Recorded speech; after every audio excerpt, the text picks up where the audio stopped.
قل هو الله أحد الله الصمد لم يلد ولم يولد ولم يكن له كفوا أحد কার পরিচয়?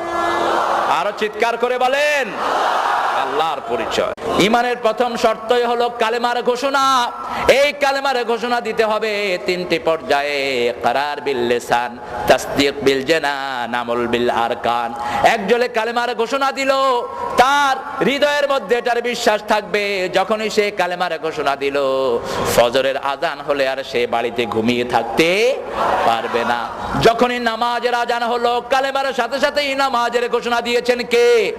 আল্লাহ বলছেন, শুনো আমি কি দিয়েছি, ঈমানের বহিঃপ্রকাশের জন্য কি দিয়েছি শোনো। আল্লাযীনা ইউমিনুনা বিল গায়বি ওয়া ইউকিমুনা